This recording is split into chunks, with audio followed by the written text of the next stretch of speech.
From Anshe Sfard Beth El Emeth Congregation, it's time to take 10 Minutes for Torah with Rabbi Joel Finkelstein. Welcome to our discussion of Parashat Korach, the Korach in you. In the aftermath of the terrible rebellion of Korach against Moshe, the fact that the earth swallowed up the people of Korach, the fact that the fire came from heaven and took the 250 supporters of his and struck them with fire. Then, strangely, God says that the fire pans that they used for the showdown against Moshe, that copper should be used as an overlay for the altar. Why? As zikaron livnei Israel, it should be a remembrance for the Jewish people. Shelo yikrav ish zar l'mana shelo yikrav ish zar. Shelo mizera Aaron hu. No man who's not from the tribe of Aaron should come to bring ketoret before God. And then here are the key words we want to focus on today. V'lo yech Korach b'chadato. Does it mean, and you should not be like Korach, or there never will be like Korach?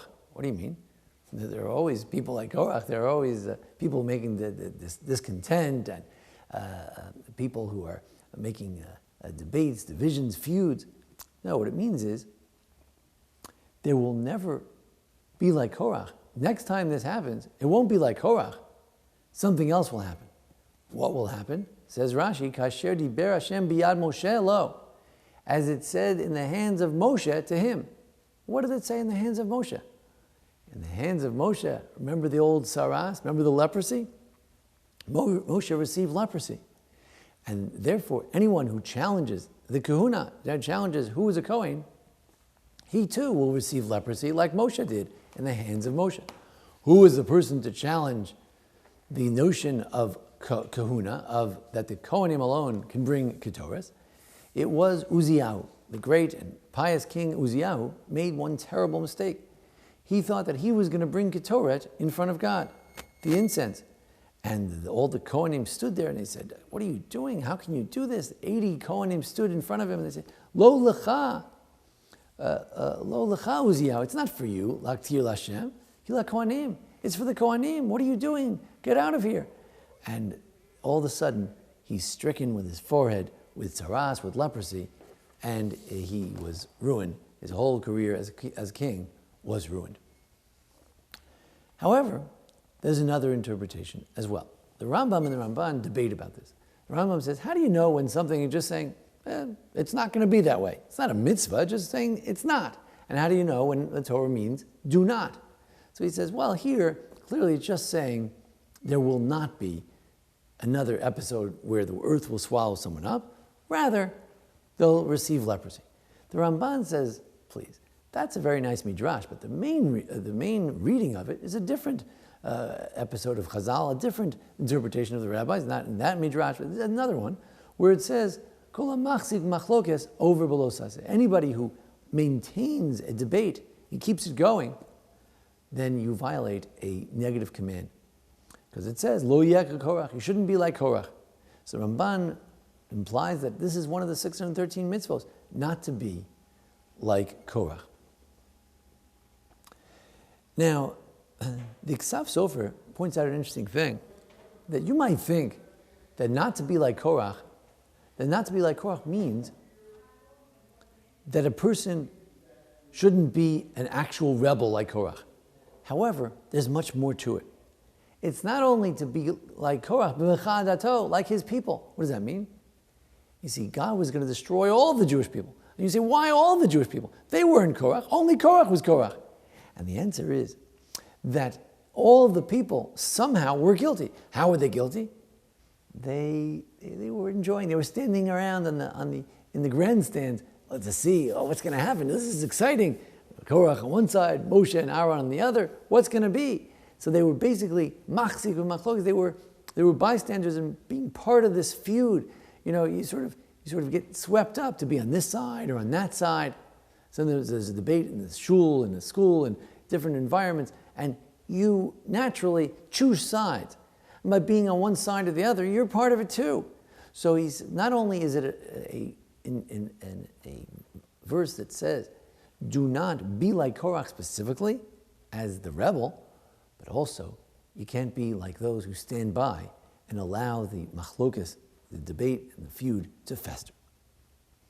Now, this idea that how do we know what's going to happen to future people who act like Korach? Well, we turn to Moshe. It says there shouldn't be someone like Korach, just as God spoke to Moshe in the hands of Moshe. It's not going to be a punishment like Korach. No, the earth won't swallow you up.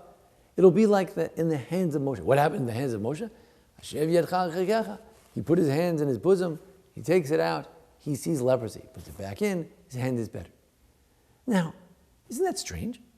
We're learning that you shouldn't be like Korach from Moshe. Moshe got leprosy. We understand that Uzziyahu got leprosy for bringing Ketorah, but Moshe has leprosy? What has that got to do with this? So I'd like to suggest two possibilities. One is that Moshe was also masich b'machlokas. What did Moshe do? Hashem said, you need to lead the Jews. Moshe said, no, I can't do it. God said, you need to lead the Jews.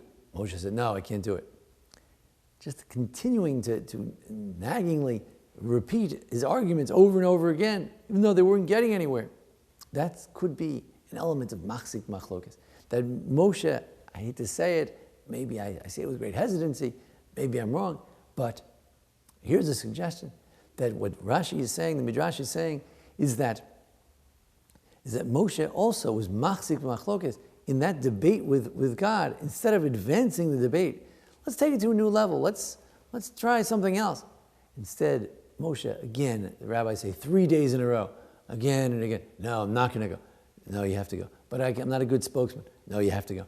And going over and over again, let's not be machzik b'machlokas. If you have a debate with someone, let it go. Negotiate your way out of it. Move to a new position. Adjust your position. Don't continually say, no, no, no. Second interpretation is more complex. And that is, we're comparing to Moshe for a strange reason. On the one hand, we always say that machlokas shelo l'shem shamayim, Pirkei Avos, the ethics of our fathers, the essential chapters, it says in there that a machlokas shelo l'shem shamayim, an inappropriate debate, a feud that's not for the right purpose. The example of it would be Korach and his congregation. So you see, Korach and his congregation, they're not fighting. Korach and his congregation are united against Moshe. No, actually they say, Korach and his congregation are against each other. Moshe is not involved here. He has nothing to do with it. I like to say the opposite. That we look back and we say, you know where you can find out what's going to happen to someone who's involved in a machlokas being like Korach? Look in Moshe's hand. Moshe's hand? Moshe has nothing to do with the debate with Korach. This is totally foisted upon him. He's just sitting there minding his own business, doing what God told him, to being the leader, pointing Aaron as God had told him. He's not involved in this machlokas. He's just being attacked by others. We could audaciously suggest, tentatively suggest, that God says, Moshe, look at your hand too. There's an interesting question. When a person is in leadership and he's attacked, is there something about their posture in their leadership that leads to the machlokas? Is there something in how they handle the machlokas that leads to the machlokas? Sure, Moshe was not machzik machlokas. Moshe went to Dasan and Aviram. He said, come on, let's talk about it. And they rebuffed him. But Moshe does have some responsibility, because whenever there's machlokas on the other side, whenever there's a feud against you, maybe there's something you can do. Maybe it's in your hands. Maybe there's something in your hands that you can do to ameliorate the debate, the machlokas, the feud. This week's parsha reminds us not to be machzik b'machlokas, not to maintain a feud. Sometimes we get into a feud, that's what happens in life. You get into disputes with someone, but don't hold it. Let it go. Renegotiate it. Move it around. Try something else. And hopefully, if we do so, and lo yech Korach should be a prediction. There shouldn't be any more Korachs in this world. There shouldn't be any more machlokas. Only be shalom. Bakei shalom v'arfeu. Something where we should only be able to pursue peace and to have peace. Hashem v'reich, Amo v'shalom. God should bless all of us with peace. Thank you for joining us here at the Anshe Sfard Beth Elameth congregation for our discussion of Korach. Join us each week for our discussion of the Parsha, the various holidays. And thanks to Jason Lefkowitz, our producer. Thank you. This has been 10 Minutes for Torah with Rabbi Joel Finkelstein. To learn more, visit ASBEE.org.